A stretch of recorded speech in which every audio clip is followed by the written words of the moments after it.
What is the most powerful force in human history? Think about it. It is not the military might of an army, which can be broken.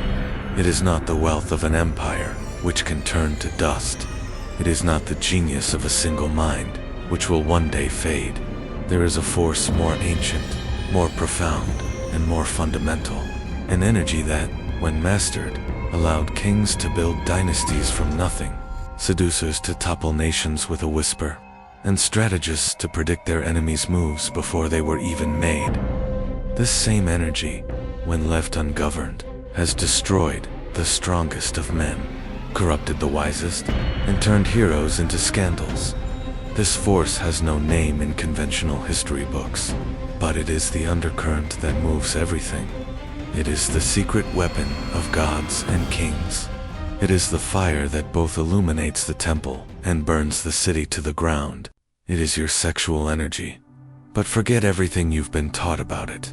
I am not talking about the vulgar desire, the trivialized lust that the porn industry has packaged into pixels to keep you docile and drained.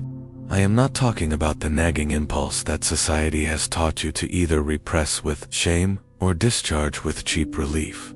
I am talking about the original fire, the spark of creation, the force that the psychologist Carl Jung called the libido, but not as a simple carnal desire. For him, the libido was the total psychic energy of the soul. It is the force that drives you to love, yes, but it is also what ignites your ambition, sustains your discipline, fuels your creativity, and moves you on the journey to become who you truly are. The ancients knew this. The Taoist masters called it Jing, the vital essence that, when conserved, guaranteed longevity, clarity, and power. In Tantra, it is Shakti, the serpent of fire, the very energy of manifestation that, when awakened, could lead a man to enlightenment. For them, sex was not just an act, it was a ritual, an alchemy, a portal, and modern man. What has he done with this divine power? He has hooked it up to a screen and emptied it down the drain of solitary pleasure. He trades mountains of his life force for seconds of chemical relief. He trades the building of a legacy for the release of tension.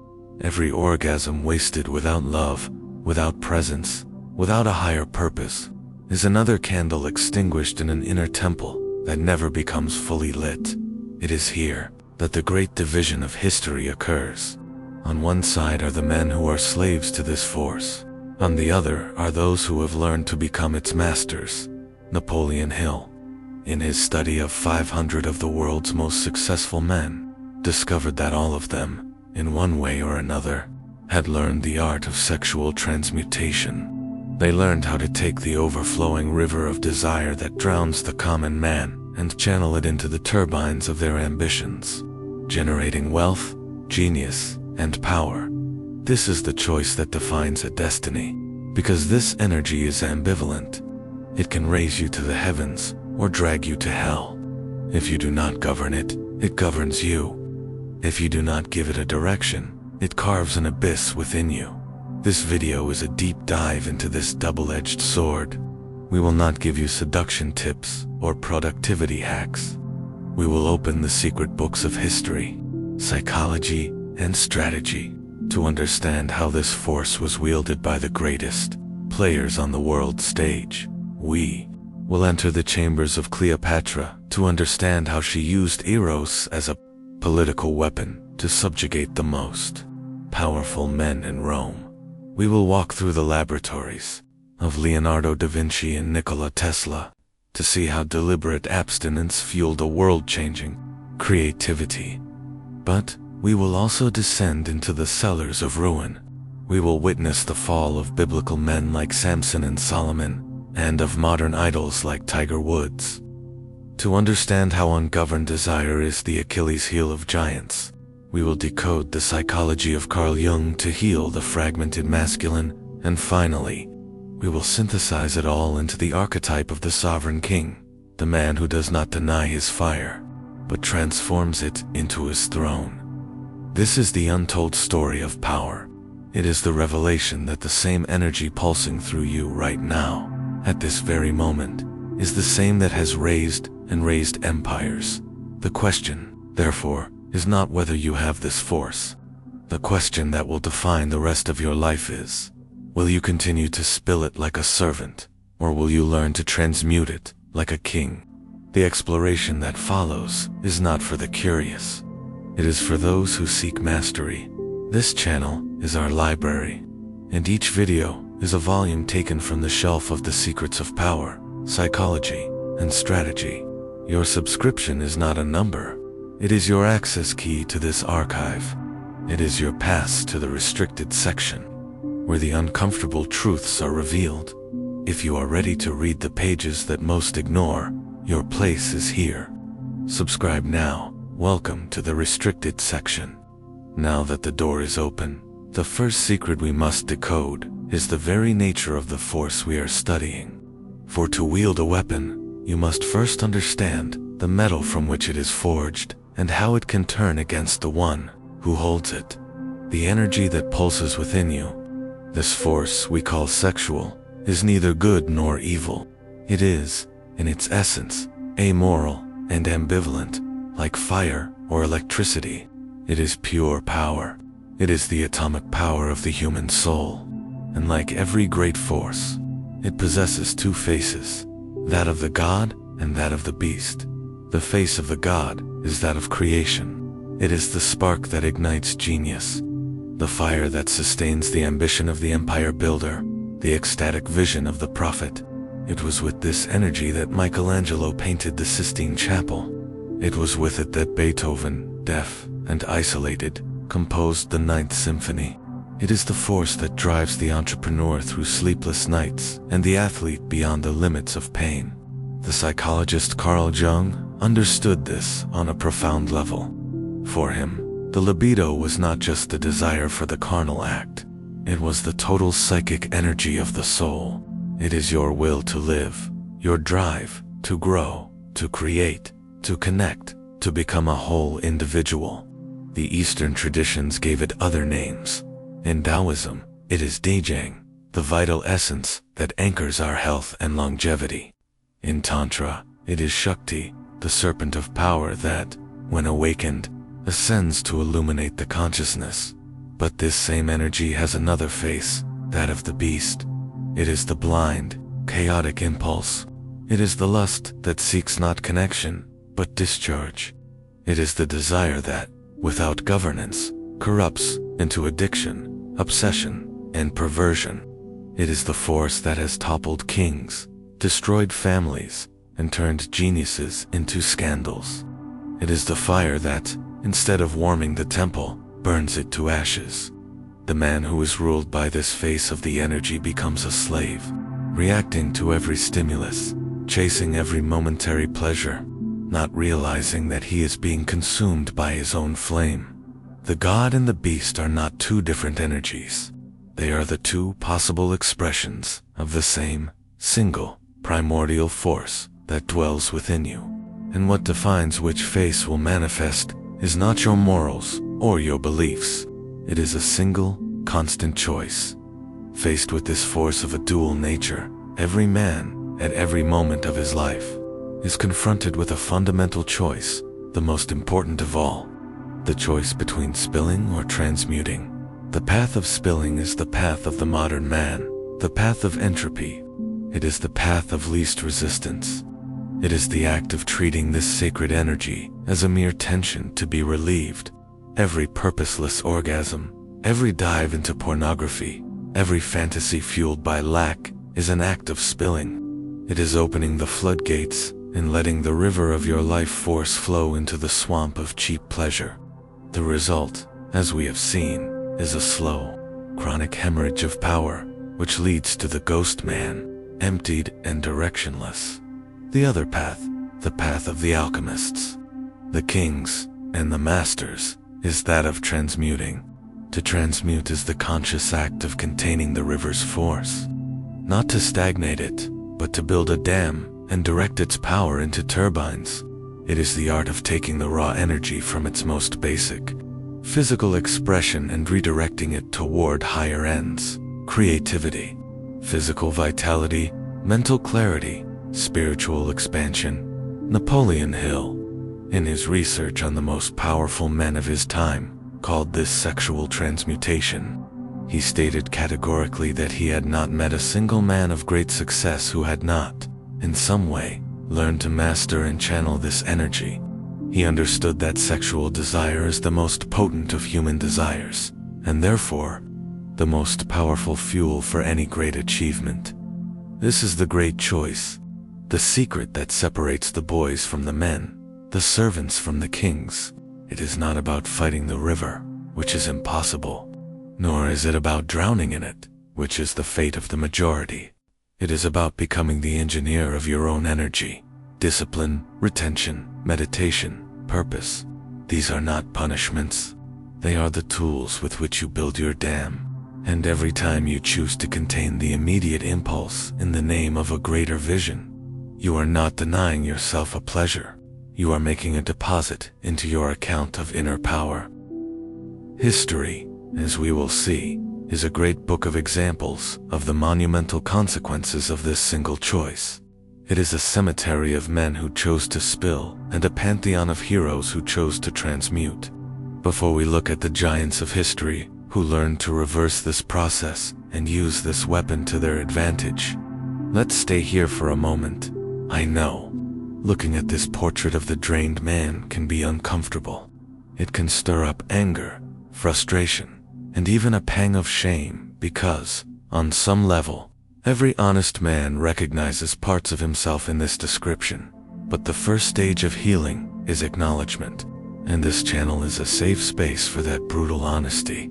Think of the comments below, not as a showcase for the world, but as a closed circle of men who are tired of pretending they don't feel what they feel. So, I ask you, directly, but with total respect and zero judgment, what is the most real and painful consequence you feel in your life because of this energy leak? Is it the procrastination that always seems to defeat your discipline and kill your best projects? Is it the difficulty in holding a gaze and maintaining presence in your most important relationships? Or is it that feeling, deep in your soul, that your inner fire, your drive, is diminishing with each passing year? It doesn't have to be a long story. A single honest sentence is an act of immense courage. Your vulnerability here becomes strength for another man, who might be reading in silence and, until this moment, thought he was the only one fighting this battle. This is how we begin to turn the tide. Together, the vast majority of us have been taught, conditioned, and pushed down the path of spilling. To look at the portrait of the modern man is to look at a silent tragedy, an epidemic of depletion that has been so normalized it has become invisible. We live in the age of easy, pleasure, and constant distraction. Never in human history has it been so simple to feel a burst of pleasure, and never has it been so difficult to feel genuinely whole. A tap on a screen, a flick of the thumb, and your most primary energy, your creative force, begins to be siphoned away, not for a real woman, not for a higher purpose, not for the creation of a work of art, but for an illusion perfectly engineered to keep you docile. You think you are just satisfying yourself, but you are being emptied. Sexual energy, this force that should be your fuel, your sword, and the foundation of your inner empire, is now your poison disguised as comfort. And how is this poison administered? The main needle is pornography. It is the perfect antithesis of sacred intimacy.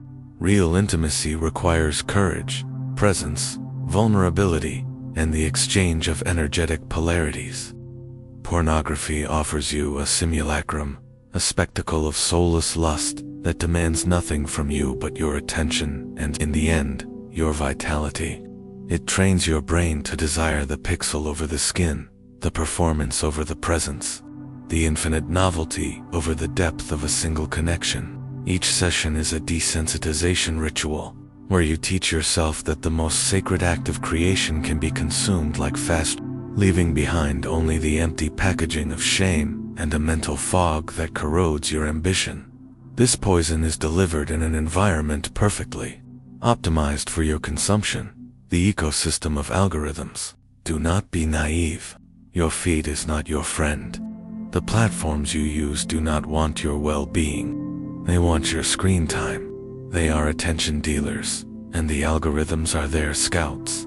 They study you 24/7, learning your weaknesses, your triggers, the exact type of stimulus that will make your willpower crumble. And then, in your moment of greatest boredom or weakness, they serve you on a silver platter the exact content that will cause your strength to be lost, while you relieve your tension alone in a dark room, mesmerized by a fantasy that does not nourish you. The world outside continues to be governed, and it is governed by those who retain, by those who master themselves, by those who silence the urgency of desire and channel that fire toward a greater purpose. And here we arrive at the fundamental question: why? Why would such a sophisticated system be built for this purpose? The answer is brutally simple: control. A sexually scattered and energetically drained man is an easily controllable man. He poses no threat. He doesn't build, he consumes. He doesn't lead, he follows. He doesn't create, he distracts himself. He is the perfect consumer. His inner void, created by the constant leak of his life force, becomes a ravenous market.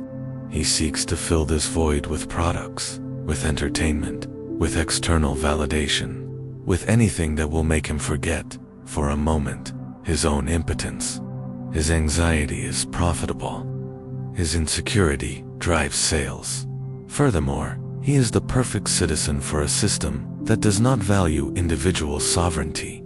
A man with fire in his eyes is dangerous. He questions, he confronts, he builds alternatives. He is not content with the crumbs of excitement offered by mass culture because he is busy cooking his own feast.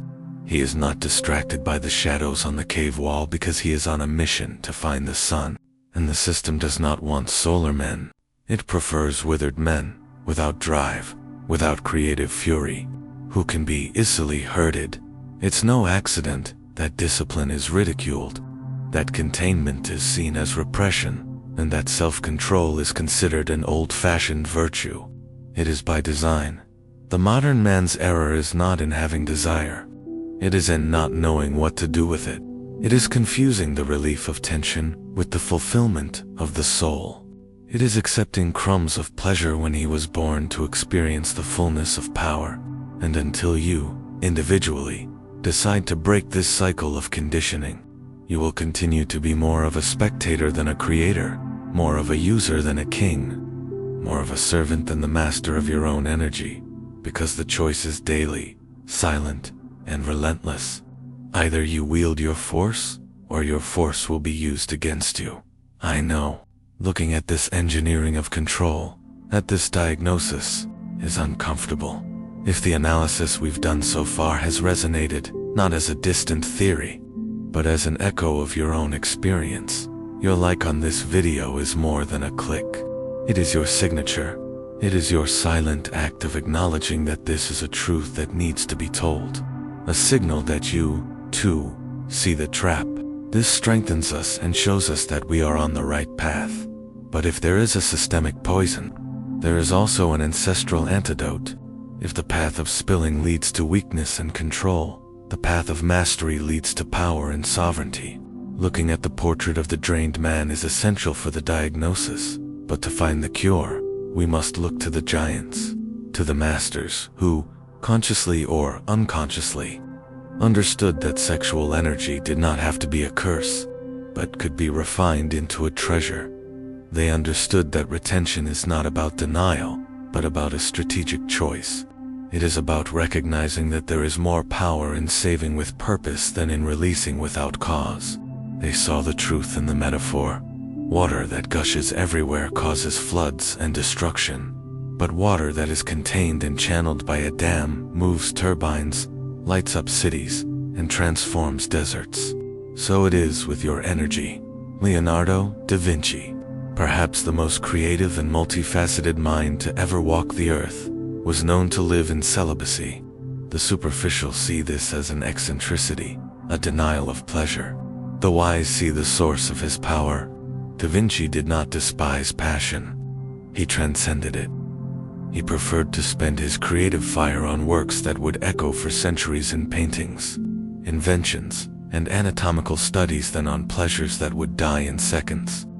He did not spill his energy in a bedroom. He poured it out upon the world, and the world was illuminated by his genius, Nikola Tesla. The visionary who dreamed of our electric future believed that the sexual act could drain his mental capacity. He deliberately avoided intimate relationships, stating that his work was his only passion. Some scoff at this, but few make the connection. The tower he wanted to build to power the planet was driven by the same force that other men spill on their bedsheets. The difference is that Tesla directed it upward. This wisdom is not limited to science or art. Mahatma Gandhi, a man whose strength was purely moral, practiced brahmacharya as the pillar of his spiritual discipline. He knew that his ability to move nations and challenge an empire with nothing but his presence and his word began with the absolute mastery of himself.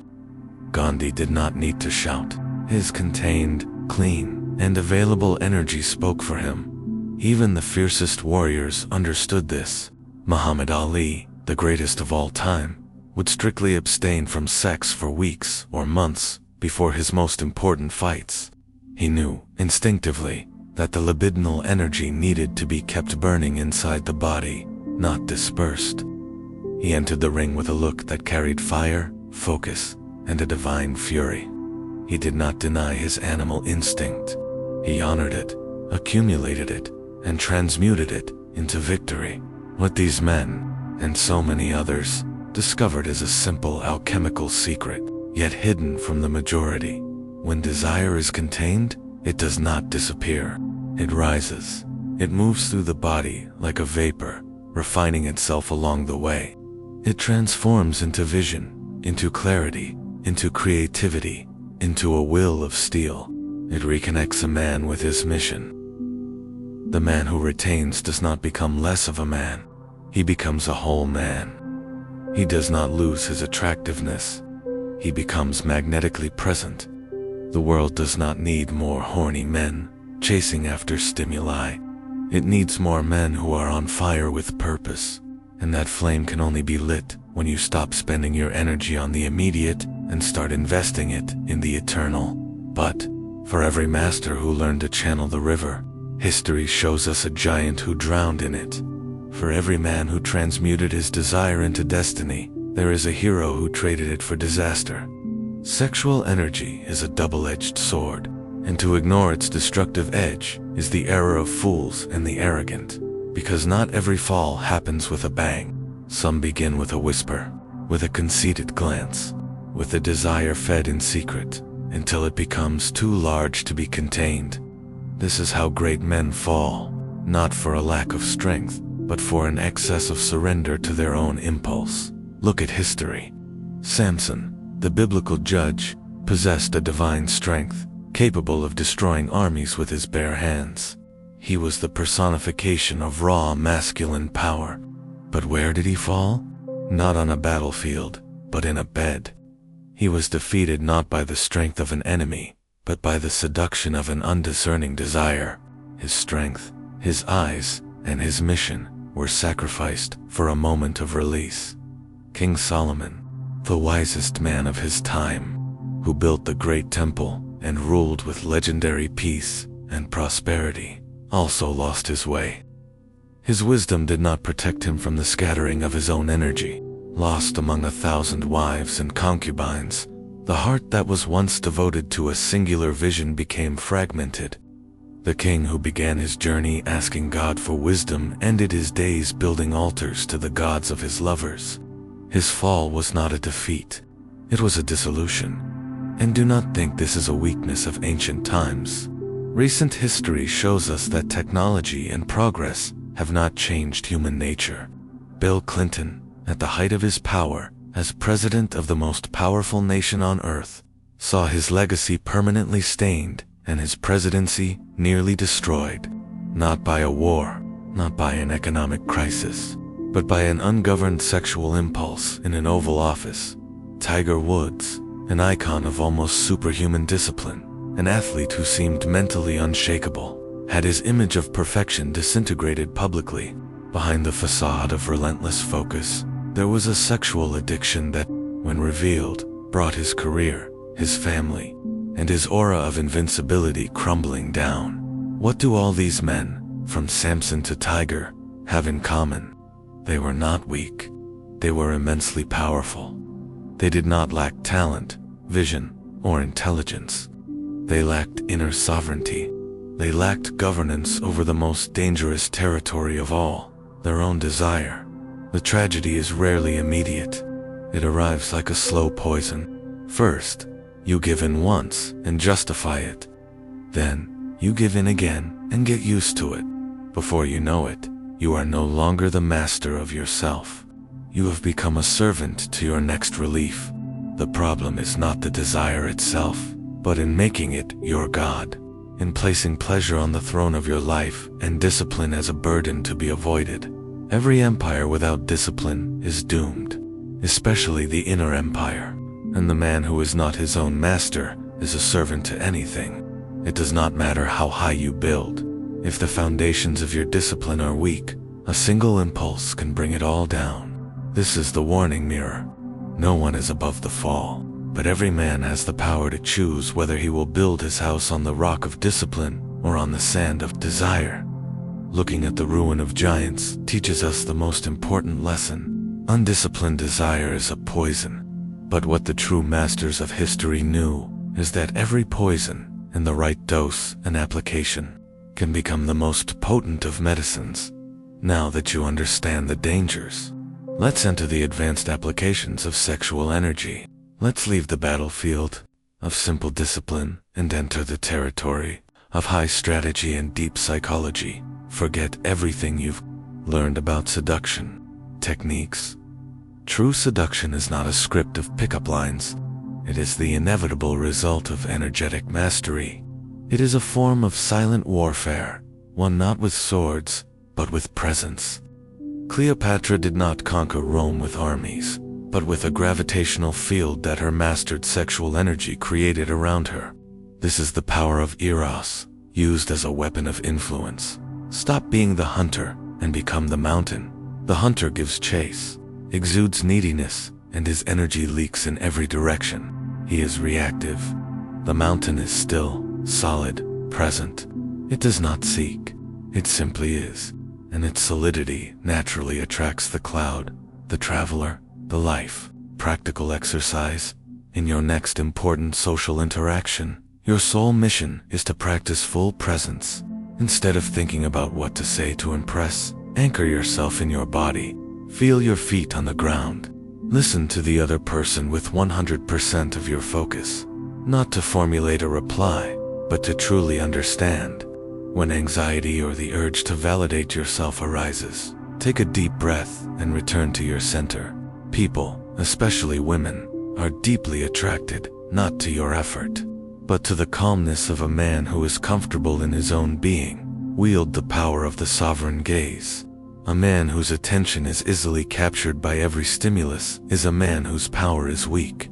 A man who has total control over where his focus and sexual energy are directed becomes a mystery, and mystery is the heart of magnetism. Practical exercise. Practice the contained gaze. When walking in public, instead of letting your eyes hunt and visually consume everything around you, keep your gaze focused ahead, on your path. You are not being cold or uninterested.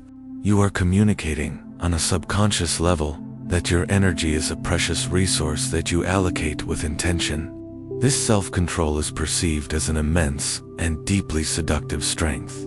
This external mastery is impossible without the most crucial journey of all, the journey within. The modern man's greatest mistake is to believe that the hunt for women will fill his inner void, when, in fact, he is just seeking on the outside what he has neglected on the inside. The psychologist Carl Jung called this forgotten part the anima, the personification of the inner feminine in the male psyche's soul, his sensitivity, his intuition. When a man does not integrate his anima, he projects it.